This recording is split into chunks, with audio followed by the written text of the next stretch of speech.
Good afternoon, everybody. With a quorum being present, I now call to order the September 26, 2018 meeting of the Park Trust. Board of Directors, the directors have received the agenda materials for this meeting and are free to ask questions or comments anytime on the action items submitted for approval today. Please note, however, questions and comments from the audience do not be entertained in this meeting. The first item of business today is the approval of minutes and ratification actions taken in June 28, 2018. Meeting of the Hudson River Park Board Trust Board of Directors. Any questions or comments? Hearing none, I will call for the motion to approve the minutes. Second? All in favor? Aye. Opposed? Motion is approved. The next item is a request for authorization to contract with Deborah Bradley Construction and Management Services, Inc. for parkway pavement, play surface, and fire hydrant infrastructure restoration. Noreen, I'm hoping that you can talk as fast as not possible. That's right. Pavement, play surface, and fire hydrant infrastructure capital repair and replacement are required at Piers 25, 45, 51, and 84. Work at each site is described in detail in the board memo provided to all directors for this action item, so I will just briefly highlight the work.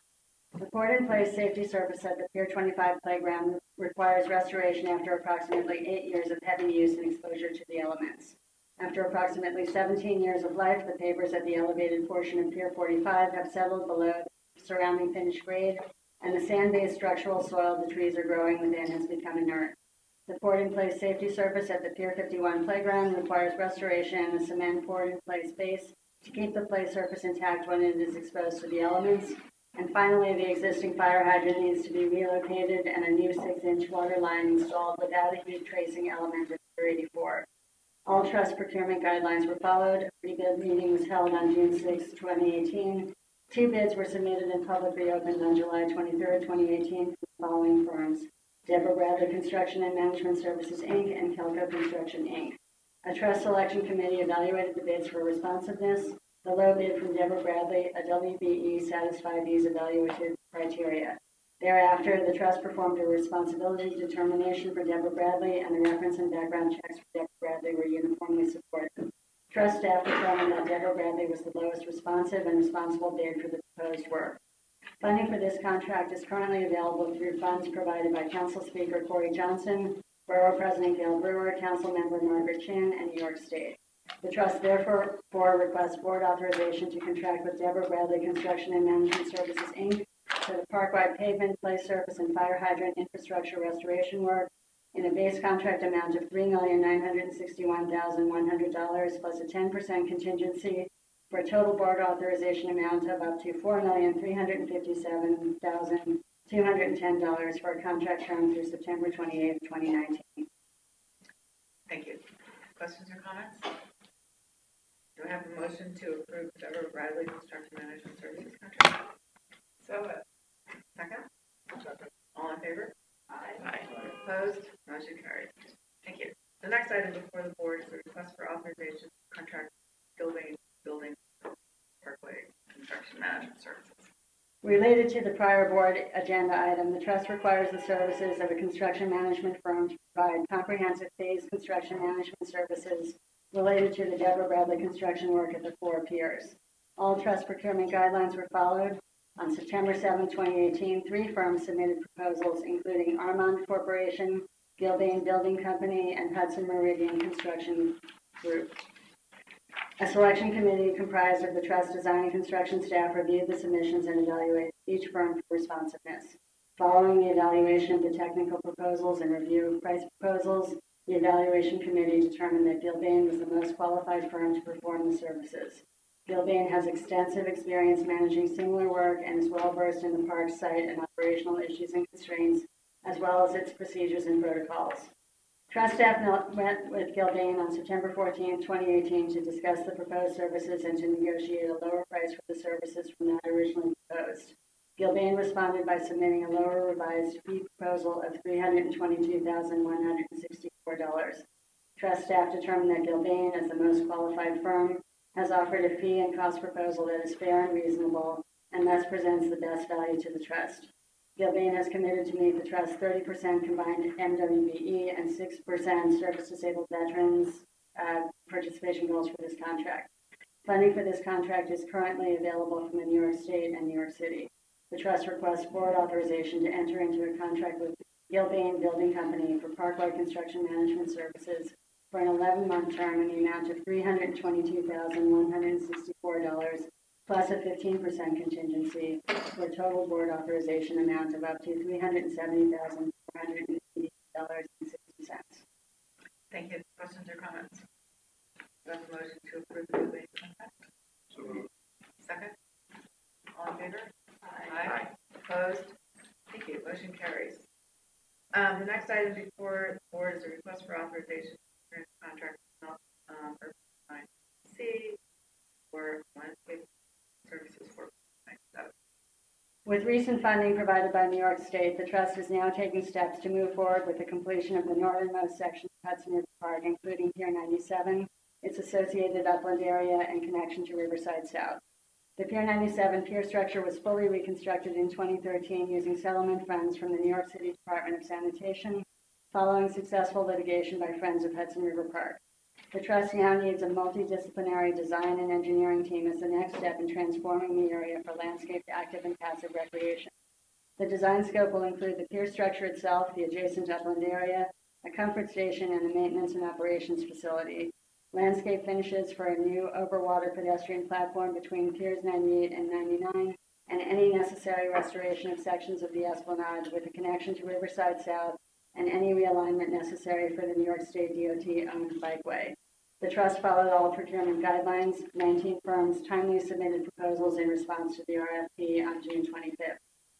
An initial technical review committee comprised of Trust staff reviewed the proposals and scored each proposal according to the criteria set forth in the RFP.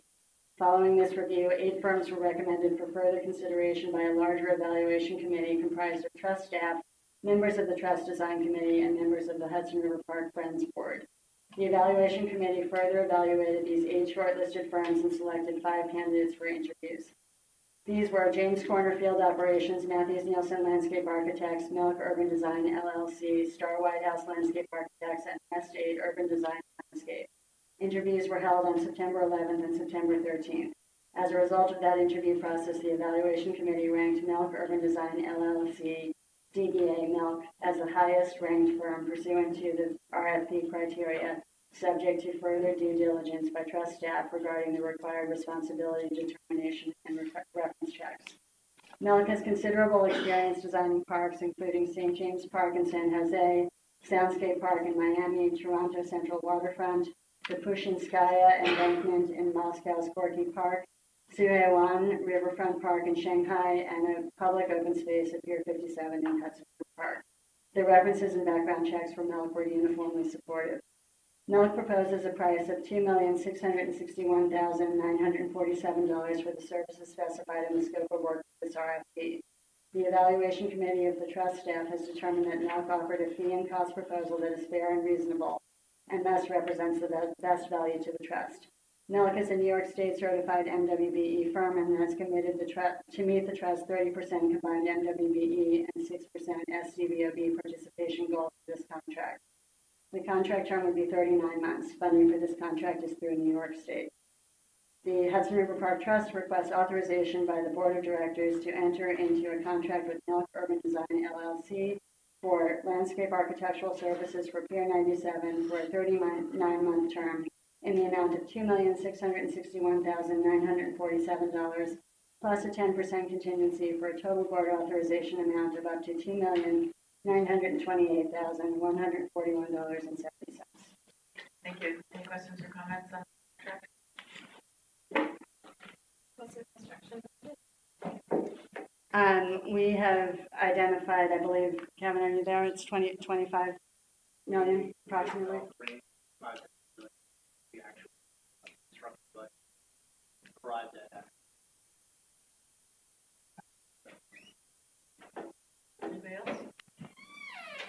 Hearing no other questions or comments, do I have a motion to approve the contract? Second? Second. All in favor? Aye. Aye. Opposed? Motion carries. Thank you. The next item before the board is a request for authorization to sign contract term with Reserve Rockwood and Board of Street and Restoration Engineering Services. At its July 2014 meeting, the board authorized the trust to enter into an engineering services contract with User Rutledge for the structural stabilization and restoration of the Morton Street bulkhead and adjacent paved landscaped areas for a total original board authorization amount of $578,336. At its January 26, 2017 meeting, the board authorized an amendment to the contract for additional geotechnical work and engineering services related to the selected repair option that would have less in-water impacts and less impact to the historic bulkhead for a total board authorization amount of up to $978,150. The contract was also extended by 1 year to August 4th, 2018. Because the work related to the bulkhead and Morton Street upland is anticipated to be completed in summer 2019, the trust needs to extend the user contract by 13 months to September 4th, 2019. The trust requests board authorization to amend the contract with User Rutledge Consulting Engineers, Inc. for an additional 13-month term for no additional cost at this time. Thank you. Questions or comments? No. Do I have a motion to approve the Rutledge Consulting contract? Thank you. Second? All in favor? Aye. Opposed? Motion carries. Thank you. The next item before the board is a request for ratification authorization to amend contract for department services. Just know we don't have a quorum for this, so Noreen would just briefly state what our proposed budget term is, but we will not vote for it. Right. Okay. The Parks Enforcement Patrol has been providing 24/7 security services to Hudson River Park since 2004 through a contract as amended between the Trust and the New York City Department of Parks and Recreation. The last such amendment was approved by the board at its September 28, 2017 meeting. The current contract expired on June 30th, 2018. As discussed at the last board meeting, staff of the Trust and New York City Parks have been meeting to negotiate a new contract for security services. However, budgetary issues pertaining to the fringe benefits of employees and staffing must still be determined by Parks before a new contract can be finalized. The Trust intends to extend the PEP contract for up to 7 months and to amend the PEP contract for additional funding in the amount of up to $1,384,000 to provide additional security services during this period, and will seek ratification by the board for its next meeting. Great. Thank you. Okay. The next item before the board is a request for ratification and authorization to amend the contract with Aldona Fire Protection Inc. for fire monitoring, inspection, maintenance, and repair of fire systems. At its May 28, 2015 meeting, the board authorized the trust to enter into a contract with Aldona Fire Protection Inc. for park-wide monitoring, inspection, maintenance, and repair of fire alarm systems for up to 3 years in a total board authorization amount of up to $158,685. Ongoing monitoring of building fire alarm systems is a code requirement of the City of New York. The contract with Aldona commenced on September 29, 2015 for a 1-year term with 2 one-year options and expires at the end of this month. At its September 28, 2017 board meeting, the board authorized an amendment to the contract for an additional $32,000 to add fire alarm monitoring and maintenance services at Pier 40, which location had not been included in the original contract, for a total board authorization of up to $190,685. The trust recently had to upgrade the existing fire alarm system protecting the Pier 84 building pursuant to new requirements of the New York City Fire Department. In order to commence this work so that the Pier 84 building would comply with the fire department and improve drawings as quickly as possible, the trust amended its Aldona contract on August 3rd, 2018 for an increased contract amount of $124,859 and extended the term by 3 months to December 31st, 2018. In addition, the trust has now learned that the Pier 40 fire alarm system needs a connection between the administrative offices with the rest of the Pier 40 building. This additional work will require the trust to enter into a new contract amendment with Aldona for up to $15,000. The trust therefore seeks board ratification of the recent contract amendment for the Pier 84 work and extension of term and authorization to enter into a new contract amendment with Aldona for a total board authorization amount of up to $330,544. The amendment amount now exceeds 20% of the original contract amount. However, undertaking a competitive process for this additional work is not in the best interest of the trust. Aldana was the original fire alarm designer and installer at the Pier 84 building, along with Interphase Electric, its subcontractor, and has unique knowledge of the previously installed system. The contract amendment is necessary to bring the original installation up to current fire department requirements so that the building can be permanently signed off by the fire department and the Department of Small Business Services as compliant with code requirements. Therefore, this amendment complies with the trust procurement guidelines. Funding for this amendment is currently available through the trust's approved operating budget. The trust requests board ratification of an authorization for the amendments to the contract with Fire Protection, Inc. for park-wide monitoring, inspection, maintenance, and repair services of fire alarm systems for an amount of up to $139,859 for a total board authorization amount of up to $330,544 and an extension of the term through December 31st, 2018. Thank you. Questions or comments? We have a motion to approve the Aldana contract. Thank you. Second? All in favor? Aye. Opposed? Thank you. Motion carries. The next item before the board is a request for authorization to enter into contract with Slade Industries Inc. Pier 40 elevator inspection maintenance and repair. The current contract for elevator maintenance and repair at Pier 40 has expired, and the trust seeks to enter into a new contract for elevator maintenance and repair services to maintain required permits with the City of New York. The trust requires the services of a certified elevator inspection and maintenance company. The proposed contract includes routine inspections, maintenance, and repairs as needed for 2 traction elevators servicing 3 floors at Pier 40. In addition to the inspection and maintenance work, recent amendments to the New York City Building Code require all automatic passenger and freight elevators to provide a system to monitor and prevent automatic operation with faulty door contact circuits by January 1st, 2020. The proposed contractor will provide the required updates to enable the trust to be compliant with the amended code.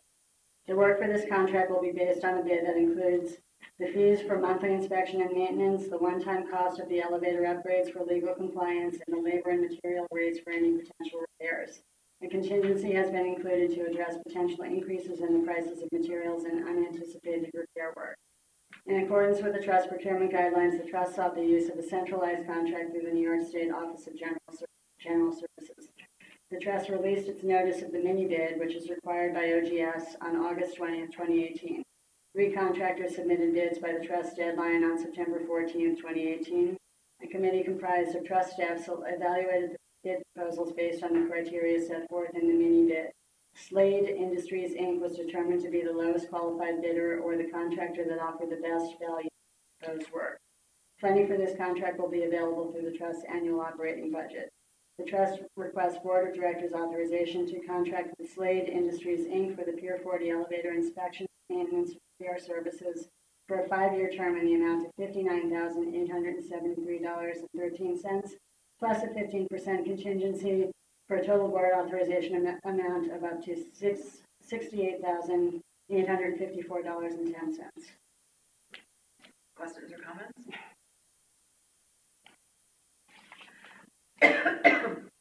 Hearing none, have a motion to approve this contract. So. Second? Second. All in favor? Aye. Opposed? Motion carries. Thank you. The next item, the next item before the board is ratification of an authorization to contract Parts Master Inc. for the purchase of replacement related parts. The terrorist attack on October 31st, 2017 prompted New York State DOT and the New York City Police Department to immediately place barriers on the Route 9A bike path that runs to the park. The spacing between these barriers was mandated by New York State DOT and NYPD counterterrorism and is to be no more than 60 inches, thus preventing access to the bike path by road vehicles. In late spring 2018, New York State DOT informed the trust that it would be replacing the concrete barriers with new permanent bollards and that the barrier spacing was to be reduced to 48 inches. As a result, most of the trust park maintenance, security, and service fleet, including those recently procured for the 60-inch gap, cannot traverse the bike path. In order to provide appropriate transportation to allow trust staff and PEP officers to traverse and efficiently maintain the park under these new conditions, the trust must acquire vehicles that are narrow enough to pass through this revised 48-inch barrier spacing. Trust staff proposed to enter into a purchase order with Parts Master Inc. to acquire the new vehicles on a sole source basis. Under the trust procurement guidelines, the trust may contract on a sole source basis when only one contractor can supply the commodities required by the trust. Trust staff conducted exhaustive research to find vehicles that are narrow enough to pass through the new barriers and can also provide the capabilities required by the trust for maintenance and security.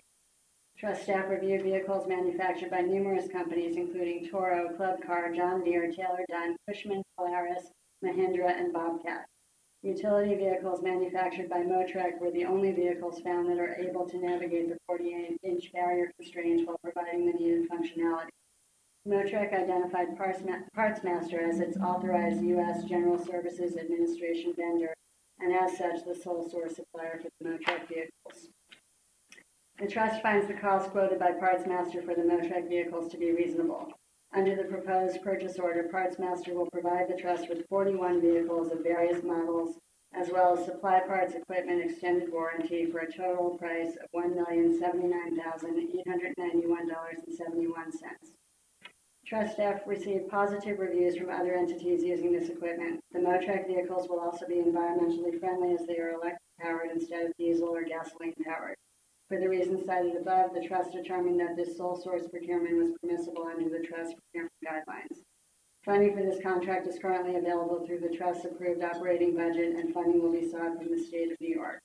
The trust requests board ratification of and authorization to contract with Parts Master Inc. for the purchase of 41 new utility vehicles and related parts and equipment in an amount not to exceed $1,079,891.71. Thank you. Questions or comments? How much had we already spent on the 60-inch The previous vehicle? ones, Dan, you recall? About 300. And they're no good. We will look for a vendor to, we will look to try to resell them. Right. I'm really pleased that you found electric vehicles, So because I know that when you bought the other ones, they were not electric It vehicles. was an appalling available part then, of so the I think previous process, so that That's in easier. itself, I think, is a big improvement. yes, we agree. Every cloud has a silver lining. Every 12 inches. Very silver. Exactly. It looked like they made out of lake. Yeah. Like really. Select white. Anybody else? Do I have a motion to approve the Parts Master? Second? All in favor? Aye. Opposed? Thank you. Motion carries. The next item on the agenda is the request for authorization to amend the contract with Adjusters International Inc. for FEMA project ODO consulting services. On May 9, 2015, the trust approved a sole source contract with Adjusters International Inc. in the amount of $48,111 for work in connection with completing FEMA applications and supporting documentation for reimbursement of expenses incurred as a result of Hurricane Sandy. At its meetings on September 29, 2016, June 8, 2017, and September 28, 2017, the Board of Directors authorized increases and term extensions to the Trust's sole source contract with Adjusters to up to $360,000 on June 30, 2018. To date, the Trust has expended $34.2 million for Sandy repairs, of which $21.9 million has been reimbursed, primarily with the assistance of Adjusters. The actual storm recovery contract work is complete. The Trust seeks to amend the contract for an additional $11,000 and to extend the term by 9 months through March 31st, 2019, in order for Adjusters to complete the review and analysis of Sandy documentation in connection with FEMA and New York State Governor's Office of Storm Recovery closeout processes.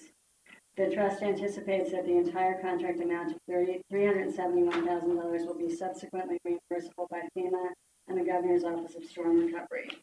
The amended contract amount exceeds 20% of the original contract amount, and the Trust has determined that it is in the best interest of the Trust to amend the contract with Adjusters, which continues to perform its services in a competent and satisfactory manner. The Hudson River Park Trust requests board authorization to amend the contract with Adjusters International Inc.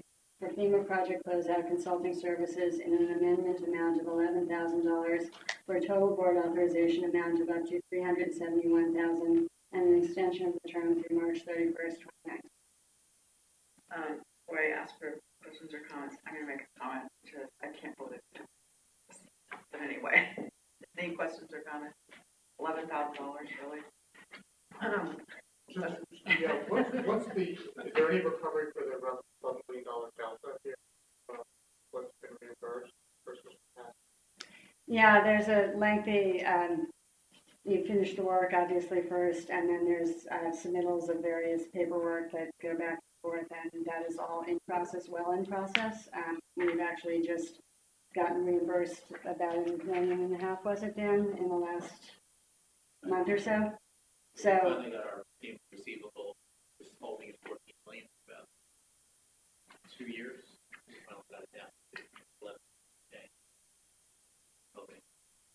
We have there some additional reimbursables that we still have to submit because you have to complete everything in order to submit anything.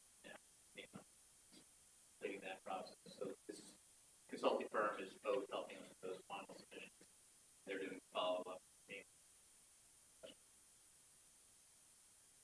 Anybody else? Do I have a motion to approve the payment for that contract? Thank you. All in favor? Aye. Opposed? Motion carries. Thank you.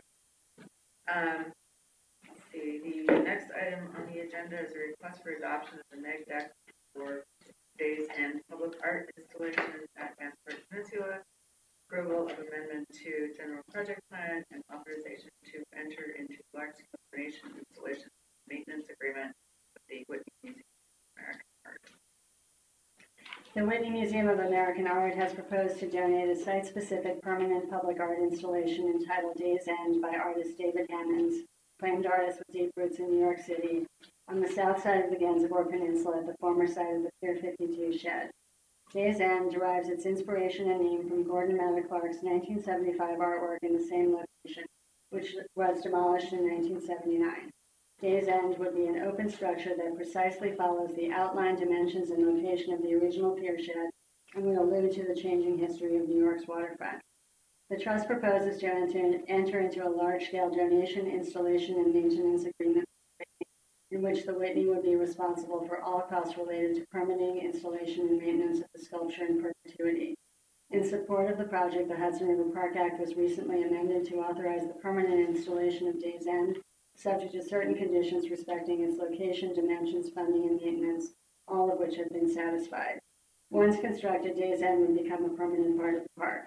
The Trust seeks approval by the Board of Directors of 3 separate board resolutions, including approval of the environmental review documents prepared under New York State Environmental Quality Review Act, or SECRA, approval of an amendment to the general project plan, and authorization to enter into the installation agreement. I will first address the Trust's significant action process that began on June 20th, 2018. As required by the Act, the Trust published a notice of hearing and public comment period on its website and in the city record, the New York State Contract Reporter, the New York Post, the Villager, and Chelsea Now, and the notice was circulated to Community Boards 1, 2, and 4, the City Planning Commission, the Hudson River Park Advisory Council, local elected officials, and other interested persons and organizations. The Trust held a public hearing at the Whitney Museum on July 23, 2018, and the public comment period remained open August 22, 2018. All the comments received as part of the significant action process are addressed in the response to comments document provided to the board and also is now available on the Trust website. Most of the commenters, including the elected officials, support the installation, although a few raised concerns that installing the sculpture in 2019 prior to the Trust undertaking design and construction of the Gansevoort Peninsula would impede or significantly affect future plans for a beach on the peninsula's south side. To address this concern, staff from both the Trust and the Whitney, along with several of the Whitney's designers, engineers, and construction manager, attended a combined meeting of the Arts and Institutions and the Parks and Waterfronts Committees of the Manhattan Community Board 2 on September 5th. The technical representatives from both the Whitney and the Trust concluded that the sculpture will not affect the Trust's ability to create a beach on the south side of Gansevoort. As addressed in the response to comments document, the Trust intends to proceed with the beach as part of the future design for the peninsula and commits to working with the Community Board on design for Gansevoort as soon as the design team is selected for this area. I will now address the environmental review conducted under SECRA. The Trust served as lead agency and caused an environmental assessment to be prepared by the Whitney and its consultants with oversight by Trust staff and the Trust outside counsel. The environmental assessment analyzed potential impacts from the proposed project. The environmental assessment concluded that there would be no significant adverse impacts to the environment as a result of construction or maintenance of the installation. The environmental assessment included an analysis of the proposed project's consistency with the New York City Waterfront Revitalization Program pursuant to the New York State Coastal Zone Management Program, and the potential adverse effects to archaeological and architectural resources in accordance with the State Historic Preservation Act. The assessment found that the proposed installation would not result in any adverse effects. Trust staff therefore requests that the board approve the environmental assessment dated September 2018 and the issuance of a negative declaration finding that no environmental impact statement is needed for the proposed installation. Second, trust staff recommends that the board approve an amendment to the general project plan to clarify that permanent large-scale sculpture would be installed on the Pier 52 portion of the Gansevoort Peninsula, consistent with the recent amendment to the Hudson River Park Act. Finally, trust staff recommends that the board authorize the execution of the installation agreement between the trust and the Whitney. Key terms of the agreement are provided in the board memo, so I will highlight just a few. Upon completion of the construction by the Whitney, the sculpture will be donated to the trust and will become a part of the park. The Whitney will prepare a maintenance plan for review and approval by the trust and will be responsible for paying all costs related to the maintenance of the sculpture. Because the donation by the Whitney would provide cultural, historic, and architectural value to the south side of the Gansevoort Peninsula to the benefit of the park, all costs for permitting, installation, and maintenance into perpetuity will be by the Whitney with no additional cost to the trust, and the installation is supported by Manhattan Community Board 2, the local elected officials, and other local organizations. Trust staff recommends board approval of the installation agreement. The trust therefore requests that the board, 1, approve the environmental assessment and adopt the negative declaration for the Days End public art installation at Gansevoort Peninsula pursuant to SECRA. 2, approve the amendment to the general project plan related to the Pier 52 portion of the Gansevoort Peninsula. And 3, approve and authorize the execution of the installation agreement with the Whitney Museum of American Art. Thank you. Questions or comments regarding any of those? Just one question. I mean, I see there was a number of comments that were submitted on this. Is there anything about those comments trust that deviation is likely or not? No, obviously, we are always mindful of that. I believe that there has been a great deal of support. In this case, the legislation that was introduced was by Senator Hoylman and Assemblymember Glick, with our local elected officials. The community board, as noted, definitely supports the project. Environmental organizations were briefed directly by the Whitney, in some cases by the trust, and people were, I believe, generally supportive. The Act clearly supports this specific sculpture in this specific location, so we are feeling generally positive. And they maintain it for perpetuity, you said? Correct. Does that include insurance? Yes. So if anything happens, they're covering it, not.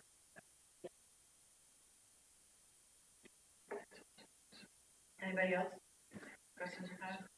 Okay, so if not, more questions or comments? First, I will call for a motion to approve environmental assessment adopt negative declaration for Days Boulevard installation. So moved. Second. All in favor? Opposed? I now call a motion to approve amendment to the general project plan regarding Pier 52 portion. Again, So moved. second. All in favor? Aye. Opposed? Thank you. I now call a motion to approve an authorization and authorize the execution of the large-scale donation installation maintenance agreement with the second. All in favor? Aye. Opposed? Motion carries. The next item before the Excuse board. me, I believe the Whitney wanted the chance to just acknowledge the board for some. Yes, thank you. I'm Nicholas Holmes of the Whitney Museum. On behalf of Adam Weinberg and Whitney, I wanted to thank the Trust Board for your embrace of this project. We're very excited. It's been a great pleasure working with the Trust and its staff. And again, we thank you for supporting the project. Thank you. And we, thank you. And we are really happy to do this. It's really fantastic. Thank you. So congratulations, everybody. That's a lot of work, obviously. We're really looking forward to it. Okay. Let's see, the next item before the board is a request for authorization to amend lease agreement with Super Pier 57 LLC. At its March 30th, 2016 meeting, the Board of Directors authorized the trust to enter into a lease agreement with Super 57 LLC for the redevelopment and operation of the reconstructed Pier 57 cultural, entertainment, and educational uses, general, professional, administrative, and executive offices and ancillary uses, retail and restaurant uses, including a public marketplace, public access and public benefit uses, including viewing areas, a perimeter public walkway, new public esplanades, and a rooftop public open space, ancillary parking use, and maritime uses. At its June 28, 2018 meeting, the board was provided a copy of the proposed amendment number 1 to the lease agreement. Highlights of the proposed amendment number 1 would increase the rent by $1 million annually, escalating yearly by 3% over the first 15 years, and would modify the minimum and maximum square footages for certain cultural, entertainment, and educational uses and office uses. In addition, a public viewing area would be added for 357, and its subtenant Google would make available more CEE, cultural, educational, entertainment uses on the ground floor, and include a classroom and VR studio for the Trust Estuary Lab at no cost to the Trust. Google will also be required to make portions of the CEE space related to technology education available for meeting use by community organizations, and to limit displays of corporate signage or logos in public and CEE space. No change is required to the general project plan in order for the board to approve amendment number 1. The trust also issued a technical memorandum number 3 pursuant to SECRA, which concluded that no significant adverse impacts would occur as a result of these modifications. On July 2nd, 2018, the trust published a notice of hearing and public comment period on its website pursuant to the Act's significant action process, and followed the same actions as expressed before in the Whitney significant action process. The trust held a public hearing on August 1st, 2018, and the public comment period remained open through September 7th, 2018. All comments received as part of the significant action process are addressed in the response to comments document provided to the board and posted on the trust website. The trust staff hereby requests the board to approve and authorize execution of amendment number 1 to the lease amendment with Super P57 LLC. Thank you. Questions or comments? Hearing none, do I have a motion to approve?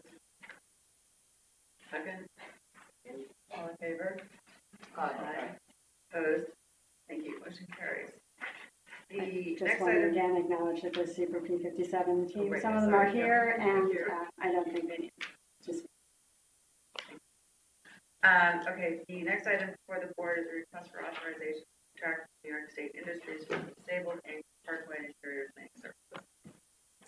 In June 2014, the trust entered into a contract with New York State Industries for the Disabled Inc. Parkwide Interior Cleaning Services, which provided through New York State Industry for the Disabled partner agency, FedCap Rehabilitation Services.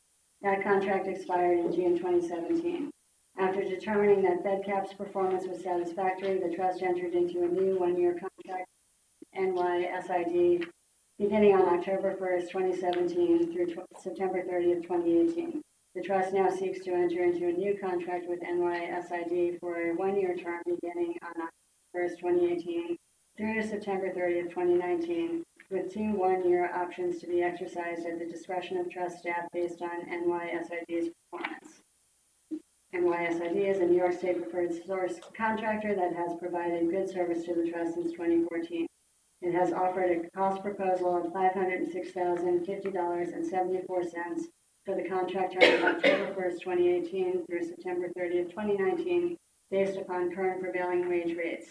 While NYSID has not provided a cost proposal for option years 2 and 3, trust staff seeks board approval of up to a 5% increase each year, or $531,353.28 in year 2, and $557,920.94 in year 3, for a board authorization amount for a 3-year period of $1,595,325. Trust staff also requests board authorization for a 10% allowance for additional cleaning at events and special projects. Funding for this contract is currently available through the trust's approved operating budget. Therefore, the trust requests board authorization to enter into a contract with New York State Industries for the Disabled Inc. Parkwide Interior Cleaning Services in a base contract amount of $506,050.74 for a one-year term with the option to extend for 2 one-year terms for a board authorization amount of up to $1,595,325 over a 3-year period plus a 10% allowance for a total board authorization amount of up to $1,754,857.50. Thank you. Questions or comments? If none, I will call for motion to authorize the contract with New York State. Thank you. Second. All in favor? Aye. Opposed? Okay, motion carried.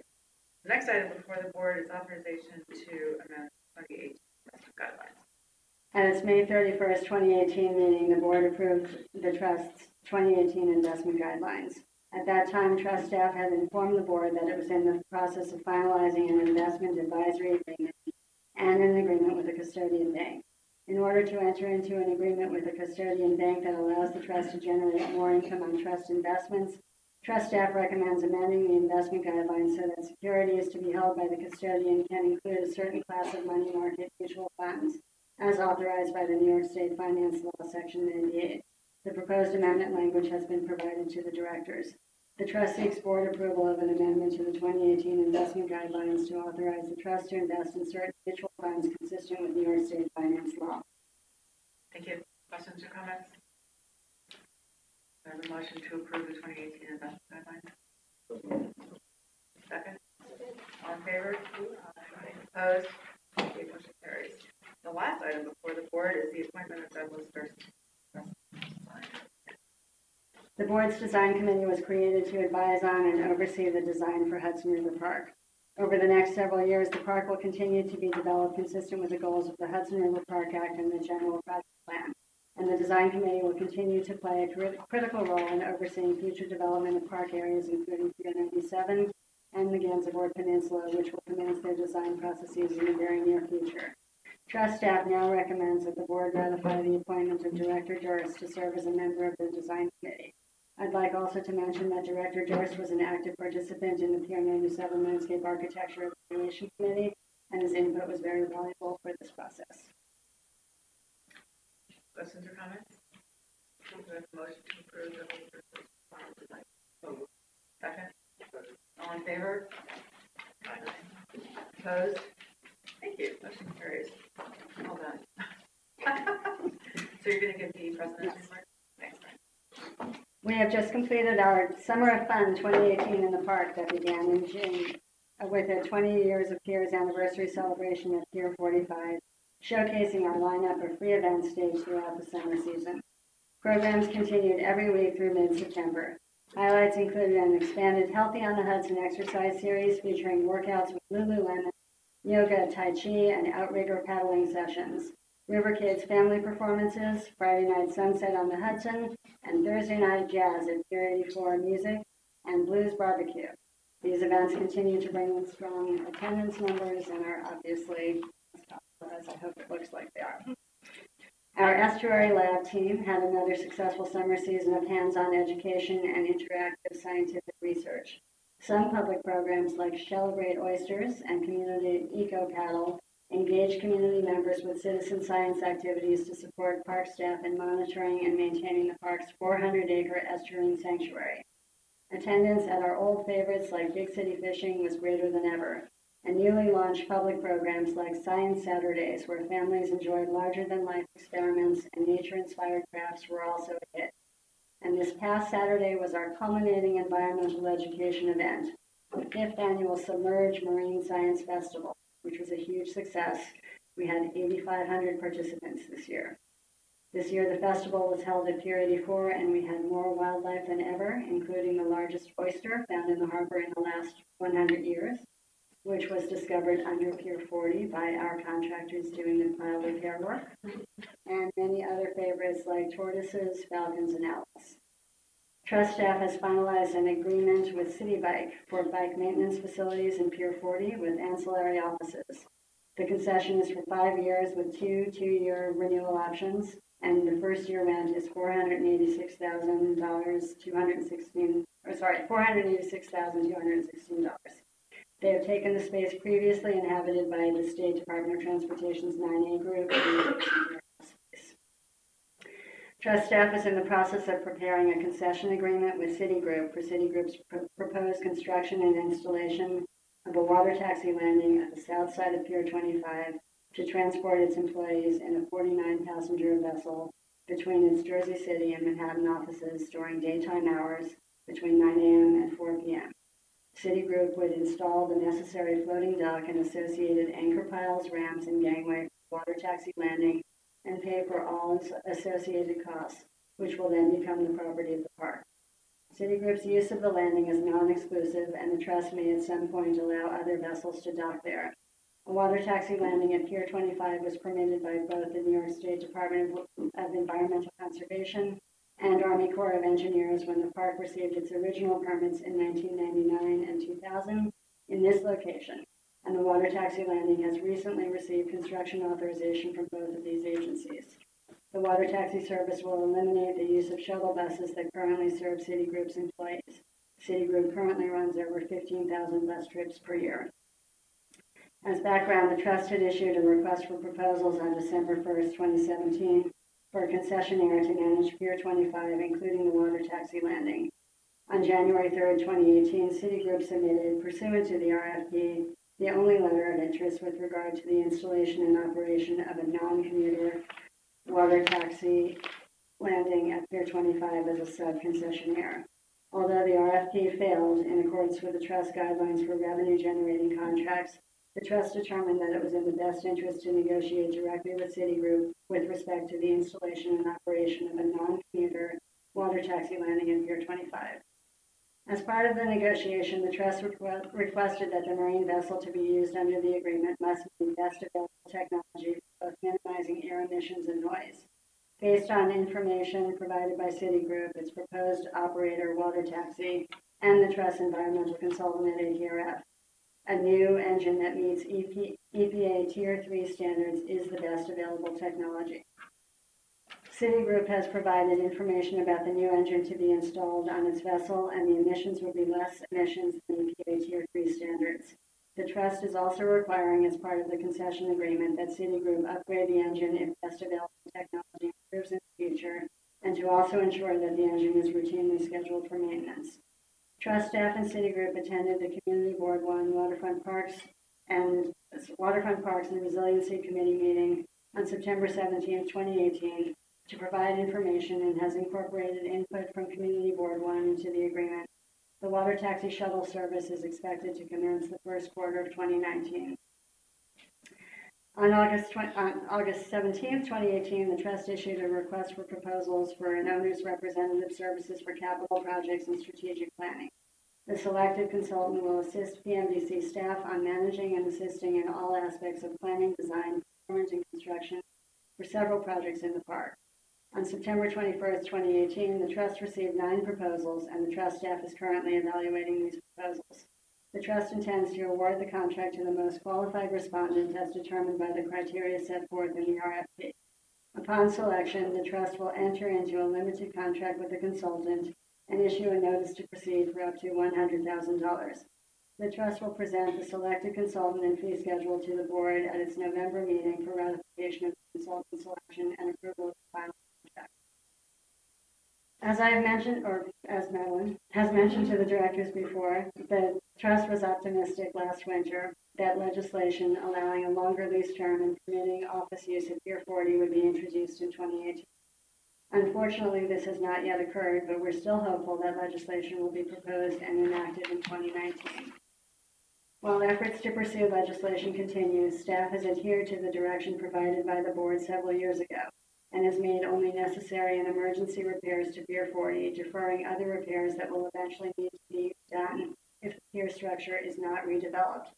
However, we are now in the situation that certain repairs are required, and we are proceeding with requests for proposals for work that is essential to continued public safety. First, the elevated walkway on the southeast corner of the 3rd level of Pier 40 needs repair. The existing steel structure is crumbling, and the walkway has had to be closed. The trust issued an emergency RFP on September 13th in order to engage a contractor to conduct these repairs. The trust will likely select a contractor for this emergency work, and staff will authorize work to proceed up to an initial $200,000, after which time staff will seek ratification of and approval of the contract amount at the board's November meeting. Next, the trust has performed an assessment of the facade at Pier 40, which uncovered deteriorating brickwork and parapets. An RFP is currently being developed and will be issued in early October for a contractor to address these issues. The trust will also issue an RFP for parkway paving, with a significant portion of the asphalt paving to occur at the north and south turnarounds at Pier 40. Cracks will also be filled in the pavement on the upper deck of Pier 40 and the west walkway at Pier 40 as part of this RFP. We are also in the process of replacing the 2 air conditioners in some of our offices, which have unfortunately been out all summer, resulting in difficult work conditions for some of our staff. We appreciate their hanging in there. The air handling system on the eastern side of Pier 40, which is needed to improve energy efficiency and to mitigate the risk of motor failure during the winter months, will also need to be replaced.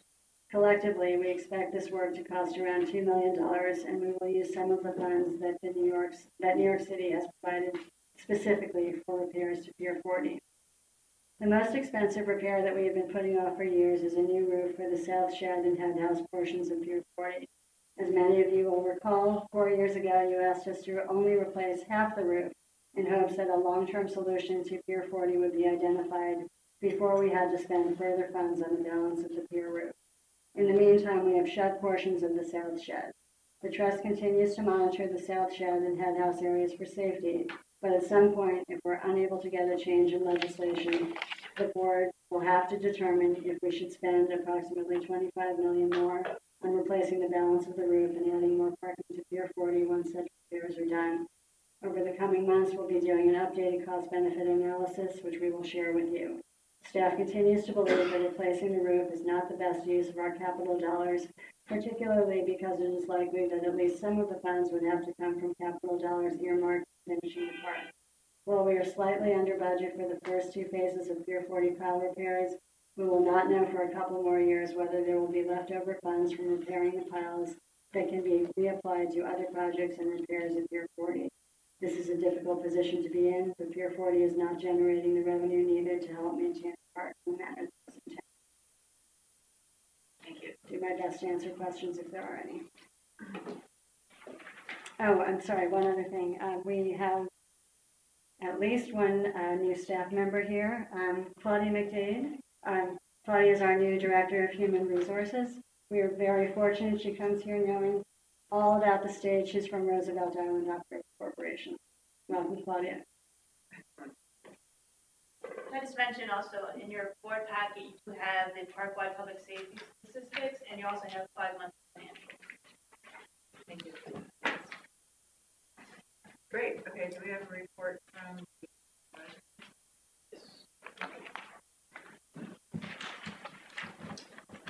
Hi, I'm Dan Miller, current chair of the Park Advisory Council. We met once this summer and we discussed the presentation of the Whitney Days End design and how it might impact greater Gansevoort Peninsula. Members were hoping the design for Gansevoort could occur before work began on Days End, and timelines for both Days End and the development of Gansevoort Peninsula could happen simultaneously. Madeline attended our entire meeting and answered questions. And the Advisory Council was assured that a beach on the south shore of Gansevoort Peninsula, many of the boaters are really very vocal about making sure that Days End wasn't going to impact the beach at all. And Madeline assured the Advisory Council that it wouldn't. And then actually in a follow-up meeting that happened at the Whitney in early September, it was once again reinforced that the 700 feet of frontage on the south shore of Gansevoort Peninsula will not impact the possibility of a future beach. And ultimately, maritime engineers will decide whether a beach and what kind of beach design, whether it's a step down, a sandy beach, or whatever, will not be impacted at all by the Whitney's Days End sculpture. And then we also discussed Pier 57. There were no changes from the previous Advisory Council review. There were asks for renewable and alternative energy methods that should be considered at Pier 57, as well as for future designs at 40. There was a lengthy discussion, again, about the frustration of the bikeway safety, but it's kind of like a broken record. There was no, it's still, it continues to get worse, and we feel like there'll be more accidents with the addition of these 48-inch bollards. But we're powerless in that. And we also reviewed the incredibly successful New York water campaign that Bob Townley was in charge of, which filtered water and chilled boxed water that was distributed through downtown Manhattan Youth Center. Thank you so much. Thank you. Connie?